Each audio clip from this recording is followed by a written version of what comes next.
This incident took place back in the autumn of 2016, and I still think about it every time I walk through that part of town after dark. I was 14 years old at the time, in my freshman year of high school, and I recently joined the varsity swim team. Our coach was pretty intense about training schedules, which meant our practices ran late into the evening. We're talking starting at 8:30 and not wrapping up until well past 11 on weeknights. My parents weren't thrilled about the timing, but they figured it was good for building discipline and character, all that typical parent reasoning. The thing about late autumn in northern Michigan is that it gets dark early and stays dark late. By the time practice ended, it was always pitch black outside. That particular year, we hadn't gotten our first real snowfall yet, which somehow made everything feel even more desolate. There's something about pre-winter darkness that feels different from regular night. The trees are all bare and skeletal. The wind cuts right through your jacket, and there's this underlying smell of decay from all the dead leaves piled up everywhere. The whole atmosphere just feels wrong, especially in a town as small as Millbrook where I grew up.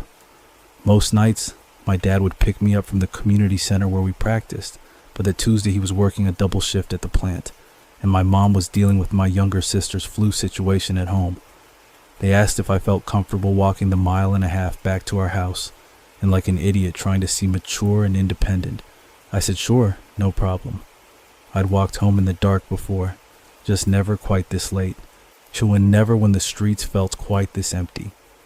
The route from the community center to my neighborhood was pretty straightforward, down Riverside Avenue for about 8 blocks, then a left turn onto Maple Street, which would take me through a somewhat sketchy intersection before leading into the residential area where we lived. During the day, it was a perfectly normal walk. At night, though, certain stretches got pretty isolated, especially that intersection where Maple crossed over Thornton Road. I remember leaving the community center around 11:20 that night, my hair still damp from the pool, my gym bag slung over my shoulder. The first part of the walk was fine. Riverside had decent street lighting, and there were still a few cars passing by occasionally. I put in my earbuds and tried to walk quickly, on keeping my head down against the wind. The temperature had dropped significantly after sunset, and my breath was coming out in visible clouds. As I got closer to the intersection at Maple and Thornton, I noticed the street getting progressively darker. The street lights in that area had always been spotty. I think the city just didn't prioritize maintenance in that part of town because it was mostly industrial buildings and empty lots. There was a self-storage facility on one corner, a closed-down gas station on another, and the other 2 corners were just vacant land, overgrown with weeds and surrounded by chain-link fencing. When I reached the actual intersection, I pulled out my earbuds because something about the silence felt too heavy, too complete. I wanted to be able to hear if anyone was around me, when the wind had died down to almost nothing, which somehow made things worse instead of better. At least when the wind was blowing, there was ambient noise, rustling leaves, creaking branches, something to fill the void. But right then, standing at that crosswalk, there was absolutely nothing. No cars, no distant sounds of traffic, no dogs barking, nothing. The intersection had one working streetlight, positioned right in the middle, but its glow was weak and flickering, creating the sickly yellow pool of light that barely reached the crosswalks. Beyond that small circle of illumination, the 4 corners of the intersection disappeared into complete blackness. The streetlight that should have been on the northwest corner was completely out, and there had never been one on the southeast corner as far as I could remember. I've always been the kind of person who gets paranoid about dark spaces. Even as a kid, I needed a nightlight. Something about not being able to see into shadows has always triggered this primal anxiety in me. So standing there at that intersection, with these pockets of absolute darkness on either side of me, I could feel my heart rate starting to pick up. I told myself I was being ridiculous, that I just needed to cross the street and keep walking, that I'd be home in 10 minutes. But I couldn't shake the feeling that I should check those dark corners before I moved forward. It was like some instinct was telling me to assess the situation, to make sure I knew what was in my environment before I proceeded. So I stopped walking and turned to look at the corner to my left, the northeast side, where the old gas station stood. Or I could barely make out the outline of the building and the dead trees behind it. Nothing moving, nothing unusual. Then I turned to look at the corner to my right, the southeast side, where there was just a vacant lot with a chain link fence and overgrown vegetation. At first I saw exactly what I expected, just darkness and the vague shapes of dead bushes and fence posts. But then my eyes adjusted slightly, and I realized there was something else there, a shape that didn't match the background, a vertical form that was too tall and too regular to be a bush or a post. It was a person, a man, I thought, based on the height and build. He was standing completely motionless in the middle of the vacant lot, maybe 20 feet back from the sidewalk, and he was wearing something long and dark. At first I thought it was just a long coat, but as I stared, trying to make sense of what I was seeing, I realized it looked more like a robe or a cloak. It hung straight down to the ground, and in the minimal light, I couldn't make out any features, any details. Just this dark, robed silhouette standing perfectly still in an empty lot at nearly midnight. For a few seconds I tried to rationalize it. Maybe it was just someone out for a walk, wearing weird clothes. Maybe it was a homeless person who'd found shelter in the lot. Maybe my eyes were playing tricks on me, and it wasn't even a person at all. But then I noticed that the figure was oriented toward me, not just facing in my general direction, specifically turned toward where I was standing, like he'd been watching me approach. I felt my stomach drop, that instinctive recognition that something was very, very wrong. We stood there for what felt like an eternity, but was probably only 3 or 4 seconds, just looking at each other across the darkness. I couldn't see his face, couldn't see any details at all, but I could feel the attention, the focus directed at me. Then he moved. His arms came up from his sides, rising slowly until they were extended outward from his body, like he was reaching toward me or displaying himself. And then he started running, not jogging, not walking quickly, full on sprinting directly at me. I didn't think, I just reacted. I spun around and ran faster than I've ever run in my entire life, faster than any sprint drill at swim practice, faster than I thought my legs could carry me. My gym bag was bouncing against my back, my lungs were burning, but I didn't slow down. I could hear my footsteps echoing off the empty buildings, could hear my own breathing harsh and panicked in my ears. I ran straight down Maple Street toward my neighborhood, not looking back, just focusing on getting to the next intersection where there were houses and streetlights and hopefully people.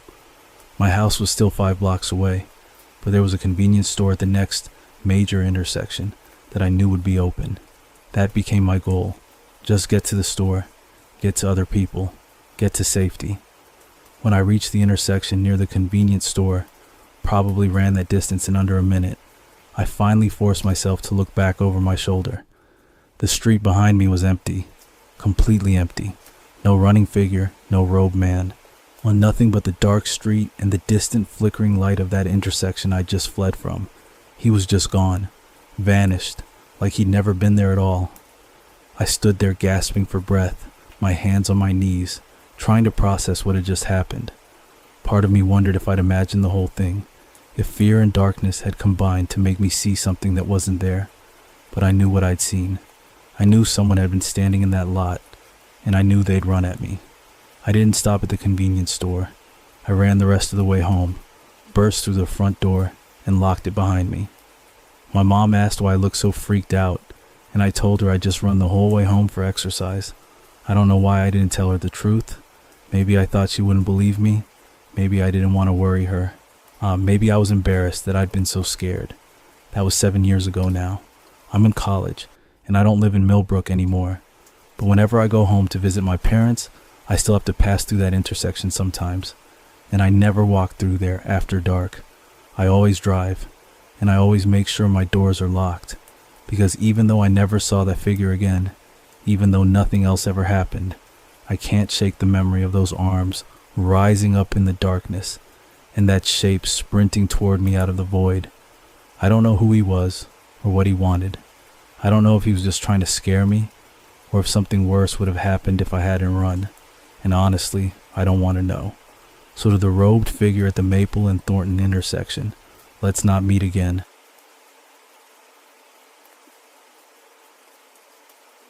This happened about 4 years back, during my second year of my master's program. I was working late at the research lab one Thursday evening, finishing up some data analysis that was due the following week. By the time I packed up my things and headed out, It was already past 11 at night. The building was nearly empty, just the hum of the heating system and my footsteps echoing down the hallway as I made my way to the exit. The walk from campus to the main transit route wasn't far, maybe 15 minutes if I kept a decent pace. It was early February, and we were in the thick of winter. Snow had been falling steadily all evening, creating that muffled quiet that comes when everything is blanketed in white. I kept to the main streets, the ones with streetlights, and the occasional car passing by. Mitchell Avenue was the big arterial road that ran through our part of the city, and that's where I needed to catch my ride home. When I reached the shelter, I was grateful to get out of the wind. The plexiglass walls were covered in a thin layer of frost, but at least it blocked the worst of the cold. According to the digital display, the next bus would arrive in about 12 minutes. Not bad. I pulled out my phone, put in my earbuds, and started scrolling through my usual feeds to pass the time. The shelter was well lit, right on a busy corner, and I felt perfectly safe. Just another night, just another commute. I'd been standing there maybe 5 or 6 minutes when I noticed movement in my peripheral vision. A man had walked up to the shelter and was now standing a few feet away from me. I glanced up briefly, gave him that polite little nod that strangers exchange in public spaces, and went back to my phone. I wasn't trying to be rude, but I also wasn't looking to strike up a conversation. It was late, I was tired, and I just wanted to get home. A couple of minutes ticked by. I had my music playing at a moderate volume, loud enough to hear, but not so loud that I was completely disconnected from my surroundings. That's when I started to hear a voice cutting through the music. At first, I thought maybe he was on a phone call, but when I looked up, he was staring directly at me. His expression was friendly enough, a smile on his face, but something about the intensity of his gaze made me uncomfortable. I pulled out one earbud. "Sorry, what was that?" I asked. He didn't miss a beat, just kept smiling and launched into a stream of questions. How was my evening going? Crazy weather we were having, right? Did I go to the university nearby? What did I like to do for fun? The questions came one after another, barely giving me time to respond. Here's the thing about me, and I've never been proud of this. I have an incredibly hard time being direct with people, especially when they're being friendly on the surface. I was raised to be polite, to not make waves, to keep things pleasant, even when I'm uncomfortable. So instead of putting my earbud back in and ignoring him, or telling him I wasn't interested in chatting, I answered. Vaguely, sure, but I answered. I kept one earbud in, hoping he'd take the hint. But he either didn't notice or didn't care. He talked at me for what felt like forever, asking about the weather, about my day, about random things that didn't really require answers. I found myself just nodding along, giving one-word responses, hoping the bus would show up soon. There was something about him that set off alarm bells in the back of my mind. Nothing I could put my finger on exactly. He wasn't being overtly aggressive or inappropriate, but there was an intensity to the way he watched me, the way he kept pushing the conversation forward, despite my obvious lack of enthusiasm. My stomach was doing little flips, that instinctive warning system telling me something wasn't quite right. Finally, after what must have been 10 or 12 minutes of this one-sided conversation, I saw the bus approaching in the distance. Relief washed over me. I could see through the windows that there were plenty of other passengers on board, maybe a dozen or more. Ranked safety in numbers, I thought. The bus pulled up, the doors hissed open, and I climbed aboard. I tapped my card, moved toward the front section, and took a seat near the driver. The man followed me onto the bus, tapped his own card, and then sat down directly across the aisle from me. Not behind me, not a few rows back, but right across from me where he could continue talking. And he did. The same stream of questions and comments, as if we were old friends catching up. My original plan had been to head west toward my apartment, which was about a 20-minute ride from where we'd boarded. But with this guy clearly attached to me like a shadow, I made a split-second decision. My partner lived in the opposite direction, east across Mitchell Avenue, about the same distance away. I decided I'd head there instead. At least then, I wouldn't be leading this stranger directly to my front door, but I was still nervous. The way he'd positioned himself, the way he kept talking despite my minimal responses, the way his eyes never seemed to leave my face. I needed to know if he was actually following me, or if this was just an unfortunate coincidence. So I came up with a test, about 3 stops before I actually needed to get off. I reached up and pressed the stop request button. The bus slowed and pulled over to the curb. I stayed in my seat, watching. The man immediately stood up and moved toward the door. My heart started pounding. "Isn't this where you're getting off?" he asked, looking back at me with that same smile. "Oh, whoops," I said, forcing a laugh. "I pressed it too early by mistake. My stop is the next one." He paused for a moment, and I could see something flicker across his face. Then he smiled wider. "You know what? I did the same thing. This isn't actually my stop either." He sat back down, right back in the same seat across from me. Panic started rising in my chest. This wasn't a coincidence. He was definitely following me. I pulled out my phone and quickly typed out a message to my partner. "Getting off at Mitchell and Riverside. Can you meet me there? It's urgent." When the next stop came up, I pressed the button again. This time I stood up as soon as the bus began to slow. The man stood up too. We both got off, and I immediately headed toward the crosswalk to get to the other side of Mitchell Avenue. He followed, still talking, still asking questions, his voice taking on a slightly different tone now, more insistent, mine more familiar than the situation warranted. I crossed the street quickly, and he matched my pace. Once we reached the other side, I stopped and turned to face him. "I need to go now," I said, trying to keep my voice steady. "My partner's meeting me here." His expression shifted. The smile stayed, but his eyes hardened just a bit. "Your partner?" he repeated, as if testing the word. He took a step closer. "Well, before you go, can I get your number? We should hang out sometime." I froze. Every instinct told me to just walk away, but I was also terrified of making him angry. We were on a residential street now, houses on either side, but no one around. It was dark except for the street lights, and I knew I couldn't outrun him if he decided to chase me. So I did what seemed like the safest thing in that moment. I lied. And I rattled off a phone number, mixing up the last few digits of my actual number.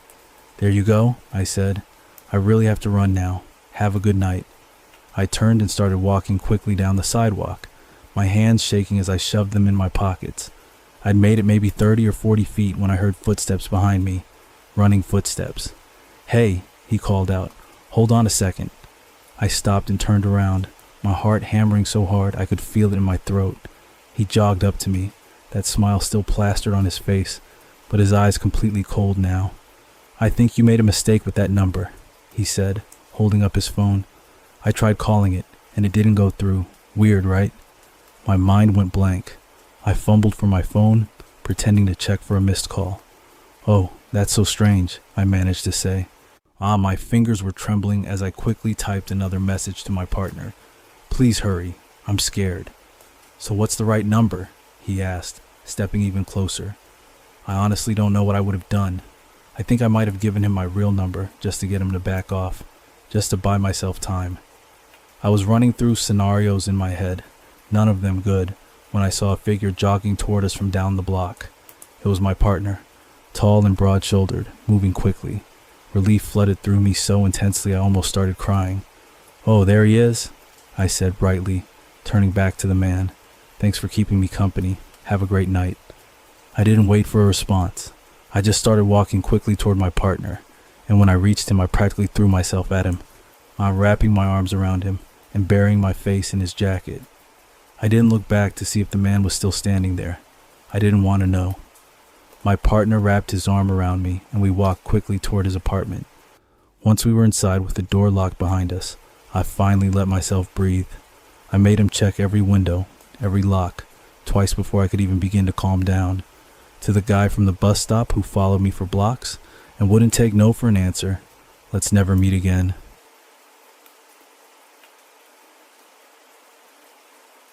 This happened to me about 3 months ago, and I still get anxious every time I park my car now.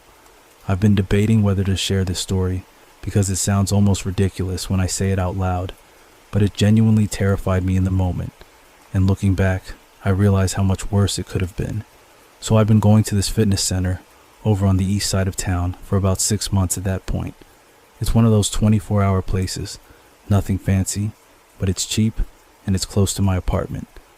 I usually try to go in the mornings before work, but that particular day, I'd had back-to-back meetings that ran late, so I didn't get out of the office until almost 7:30 in the evening. By the time I got home, changed into my workout clothes, and drove over there. Once it was already past 8 o'clock and completely dark outside. It was early February, so the sun had been down for hours. The temperature had dropped into the low 30s, and there was this persistent drizzle that had been falling all day, the kind that doesn't seem like much, but soaks through everything eventually. The parking lot was about half full, which was pretty normal for the time of night on a weekday. Most of the spots near the entrance were taken, so I drove around to the far side of the building where there were more spaces available. I remember the parking lot lights were those old sodium vapor ones that give everything this sickly orange glow. A couple of them were flickering, and one section near the back fence was completely dark because the bulb had burned out. The asphalt was slick and shiny from the rain, reflecting those orange lights in these weird, distorted patterns. I could hear the hum of the lights and the occasional hiss of car tires on the wet road from the street nearby. I pulled into a spot about 3 rows back from the building, nothing isolated or sketchy, just a regular space. There were cars on either side of me and several others scattered throughout the lot. I put my car in park and turned off the ignition. I sat there for just a second, checking my phone to see if I'd gotten any messages, and I was reaching for my gym bag on the passenger seat. That's when it happened. My driver's side door suddenly flew open. Not slowly, not tentatively. It was yanked open hard and fast, the hinges making that metallic sound they make when someone pulls too roughly. The interior light came on, and the cold air rushed in, and I practically jumped out of my skin. A man was standing right there, right in the opening of my door, close enough that I could have reached out and touched him.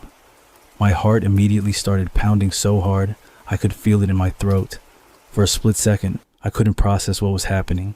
I'd been sitting in my own car, in my own space, and suddenly the stranger was just there. He was tall, probably over 6 feet, wearing this dark puffy jacket that made him look even bigger. He had on a knit beanie pulled down low, and he was wearing glasses, those wire-rimmed kind, but they were completely fogged up from the cold and the drizzle. I couldn't see his eyes at all, just these 2 opaque white circles where the lenses were. He looked like he'd been outside for a while. His jacket had water droplets all over it, and his cheeks were red from the cold. But what struck me most was his energy. He was angry. I could feel it radiating off him. His jaw was tight, his posture was aggressive, leaning slightly toward me. Every instinct in my body was screaming danger. He spoke first, his voice loud and confrontational. "How are you doing?" It wasn't a friendly greeting. It was accusatory, almost sarcastic, the way you'd say it to someone you were about to get into a fight with. My mind was racing, trying to figure out what was happening, whether I knew this person, whether I'd done something, whether I was about to be robbed or attacked. I managed to get words out, my voice shaking. "Why are you opening my door?" I know I sounded scared, because I was. I was trapped in my seatbelt still on, this stranger standing in the opening of my door, blocking my exit. I had no idea what he wanted, or what he was going to do next. He didn't back off. Instead, he jabbed his finger toward the street and practically shouted, "You turned pretty aggressively back there." I was completely confused. I had no idea what he was talking about. My fear mixed with bewilderment, and I heard myself saying, "What? When?" "Just off Riverside Avenue, just now." He snapped back, his voice still loud and angry. Riverside Avenue. I knew the street. It was about 4 blocks from here, but I hadn't driven on it. I'd come from the complete opposite direction, from my apartment on the south side. I told him so, my words coming out in a rush. "What? I didn't go that way. I came from Morrison Street." There was this pause. He stood there, still blocking my door, the cold air still pouring into my car, the drizzle falling behind him. I could see his breath in the air, these little clouds of vapor. I was gripping my steering wheel with one hand, my phone with the other, ready to call 911 if he made any kind of move toward me. Then his whole demeanor changed. It was like watching someone flip a switch. His shoulders relaxed, his voice dropped to a normal volume, and he said, "Oh, really?" He sounded almost surprised, like he just realized he might have made a mistake, but I was still terrified, still frozen in my seat, still trying to figure out how to get away from this situation. And then he said the weirdest thing. "I'm sorry. I love you. Bye." Just like that. "I love you." to a complete stranger whose car door he just ripped open to yell at them. It was so bizarre, so completely out of place, that for a second I couldn't even process it. Then he closed my door, not gently but firmly, and just walked away. He turned and headed across the parking lot, his hands in his pockets, like nothing had happened, like he hadn't just terrified a stranger. I watched him disappear between the rows of cars, heading toward the street. I sat there for probably a full minute, my hands shaking, my heart still racing. I kept expecting him to come back, to reappear at my window, to try the door again. I reached over and locked all my doors, even though I knew I'd already locked them when I parked. I checked all my mirrors, looking for any sign of him. I didn't go to the gym that night. I started my car back up and drove straight home, checking my rearview mirror the entire way to make sure he wasn't following me. When I got back to my apartment, I sat in my own parking garage for another 10 minutes, just making sure no one had tailed me. The thing that bothers me most, looking back, is how easily he opened my door. I know I hadn't locked it yet. I literally just turned off the car seconds before. But it made me realize how vulnerable you are in that moment between parking and getting out. You're sitting there, distracted, not expecting anyone to just walk up and yank your door open. And his behavior was so erratic. He was furious one second, apologetic the next. Then saying I love you to a stranger like that was somehow a normal thing to do. I don't know if he was on something, if he had some kind of mental health crisis, or if he was just an aggressive person who'd made a mistake. But the fact that his first instinct when he thought someone had cut him off in traffic was to follow them, find their car, and confront them by ripping their door open. That's not normal behavior. That's dangerous behavior. I reported it to the gym the next day, and they said they'd review the security footage, but I never heard back from them about it. I don't know if they ever identified him, or if he was even a member there. I thought about filing a police report, but what would I even say? A guy opened my car door, yelled at me about something I didn't do, apologized, and left. It felt like they wouldn't take it seriously, but I take it seriously. I've changed my habits now. I lock my doors the second I put the car in park. I check my surroundings before I even turn off the engine. I try to park under lights, near the entrance, where there are more people around, and I'm always aware of anyone walking near my car, because that guy, whoever he was, the one who thought it was okay to yank open a stranger's car door to confront them about their driving, let's not meet again.